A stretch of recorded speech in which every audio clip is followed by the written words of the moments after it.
ভালো স্বামীর 5টি চিহ্ন থাকে। আপনার স্বামীর মধ্যে যদি এই 5টি চিহ্ন থাকে তাহলে বুঝে নেবেন যে আল্লাহর পক্ষ থেকে আপনার জন্য এই স্বামীকে নিয়ামত স্বরূপ আপনার কাছে পাঠানো হয়েছে বা আপনার জন্য আল্লাহ কবুল করেছে।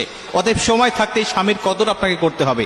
আর স্বামীরা যারা শুনছেন, আপনার মধ্যে যদি এই 5টি গুণ না থাকে তাহলে আজকে থেকে ট্রাই করেন আপনার ভিতরে, আপনার জীবদ্দশা এই 5টি আমল আপনার ভিতরে নিয়ে আসবেন, এই চিহ্ন আলামত গুলো আপনার মধ্যে নিয়ে আসবেন। তাহলে দুনিয়াতেও সুখী থাকতে পারবেন ইনশাআল্লাহ। আশা করা যায় পরকালেও আল্লাহ পাক আপনাদের স্বামী স্ত্রীকে জান্নাতের মধ্যে একই সাথে রাখবেন ইনশাআল্লাহ।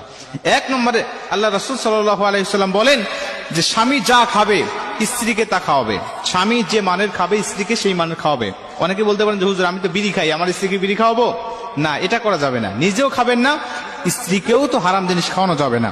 অতএব আপনি যে মানের খাবেন এই মানের খাবার স্ত্রীকে খাওয়ানোর চেষ্টা করবেন ইনশাআল্লাহ। 2 নম্বরে আল্লাহ রাসূল সাল্লাল্লাহু আলাইহি ওয়াসাল্লাম বলে স্বামী যে মানের পোশাক পরিধান করবে ঠিক সেই মানের পোশাক স্ত্রীকে